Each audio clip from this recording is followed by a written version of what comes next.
Whenever I talk to young Japanese women, they all seem to have a common complaint. I can't find any role models around me, they say. I keep hearing about the same handful of wildly successful women, but they have nothing to do with me, and I can't find anyone around me that I could aspire to. Well, it's true that Japan has a long way to go in the advancement of women. After all, the Global Gender Gap Report says Japan is number 105 out of 136 countries. But beneath the surface, I've encountered many, many powerful stories of women really trying to make it work. Women coming up against challenges and overcoming them, and sometimes even turning them into an opportunity. Here are a group of women from Shichigahama in northern Japan. All of their homes were washed away by the tsunami 2.5 years ago. They're living in temporary housing complexes.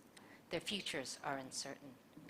But take a look at this picture and they seem kind of cheerful. And look at all this knitting in front of them. They did all that. They knit every day, not just for themselves. They knit for everybody around town. They knit for other tsunami victims. And recently, they sent a batch of baby hats and sweaters to the refugees from Syria. How did this happen? It's because of Teddy Saka, here on the right. Teddy is a retired missionary from Ohio with a big, warm smile that you can see here. She was living in Shichigahama during the time of the earthquake, and she wanted to do something to help the women. She thought that, well, maybe if they kept their hands busy, that might help them take their minds off their worries. It worked. It worked even better than Teddy had ever imagined. Teddy held classes every week. More than 30 women showed up, some every single day, including the weekends. They knitted, they chatted, and they comforted themselves. Oh, the bath water turned so cold so quickly in the winter. How can I cope? My husband's so depressed. He sits in front of the TV all day and does nothing. Of course, the knitting didn't solve every problem. After all, they're still stuck in temporary housing 2.5 years later. But it did give them something to look forward to. They formed a bond. When one woman didn't come in one day, they said, "Are you okay? Why aren't you here?" Soon, people from around the world started giving yarn to these women, and they felt guilty about just receiving. They wanted to give back. They found that the knitting was a way for them to do so, because they heard about the refugees from Syria. More than 2 million people were fleeing their countries to nearby countries, including Jordan. They were living in refugee camps. Some women were having babies there. It was getting cold, and there weren't enough clothes to keep them warm. So they just started knitting up baby sweaters and hats like the ones shown here. And recently, they sent them to a bunch of Syrian refugees in Jordan. This is Mayumi Hoshi. She lives in a temporary housing complex with her husband and 94-year-old father-in-law. Her home was washed away, and she doesn't know when she's going to get out of this temporary housing. But she told me, even for somebody like me in such a tough situation, it feels so good to be able to do something to help others. I've been a journalist for more than 20 years. During this time, it's been a deeply frustrating, but also fascinating time for women in Japan. The year I graduated from college, 1987, well, that was the year that the Japanese companies started experimenting with the Equal Opportunity Act, which meant that they could hire a certain number of women on the same career track as men. But they were kind of tentative in about how they went about this.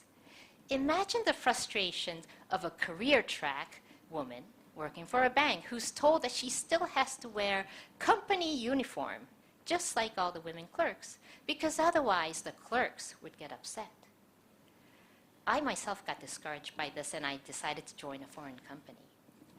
4 years later, I learned that 25% to half of the women who entered their jobs on the career track had already left their jobs. But this was just the beginning. There were more and more women entering the workforce. Some were in it for the long haul. They were going to work until they retired, and they wanted to keep their identity. which meant they wanted to keep their maiden names even after they got married. Well, this was against Japanese law. You couldn't have two last names. It had to be either his name or her name, and you had to choose. It was very unlikely that he was going to give up his name for hers. Some women got creative. They practiced what I call serial divorce. It works like this. They register their marriage under his name, but she continues to use her own name in all other walks of life until it comes time to, let's say, renew her driver's license. What happens then?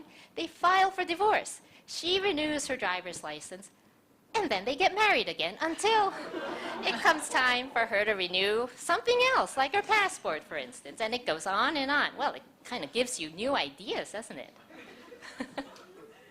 Soon, though, the long economic slump meant that women were losing their jobs. The clerks were replaced by temps, and the temps were cut altogether. But some women didn't want the corporate lifestyle anyway.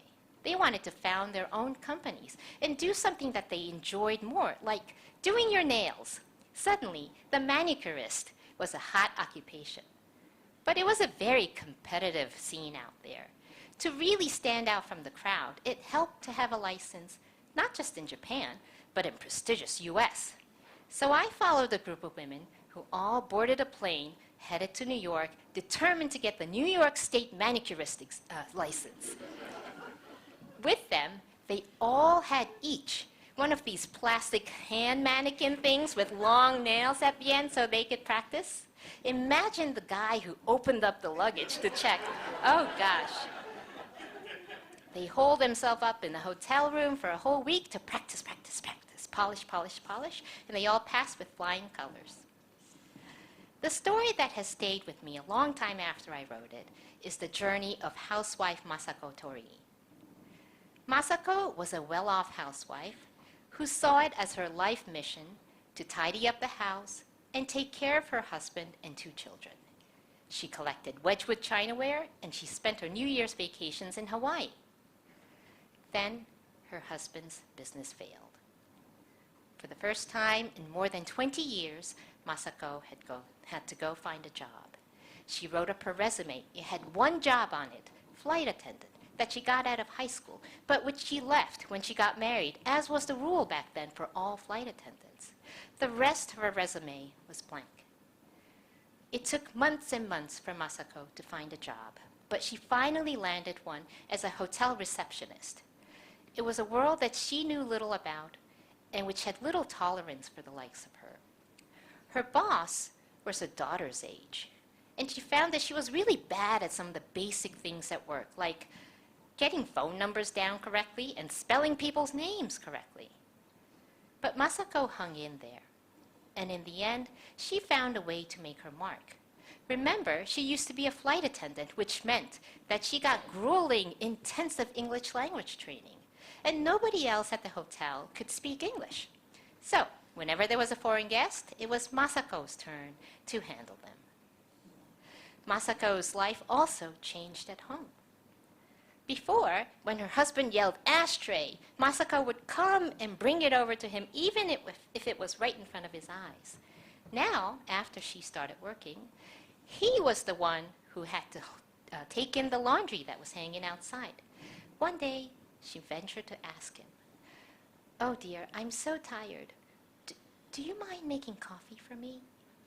He grumbled, but he did it. Japan still has a long, long way to go in the advancement of women, as we heard today. Japan has lofty goals. 30% of leadership positions to be designated to women by the year 2020.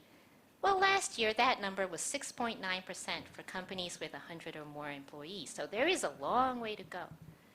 But when young women come to me and say that they have no role models, in fact, there are lots of role models. There are lots of people who could be role models, but their stories are not being told.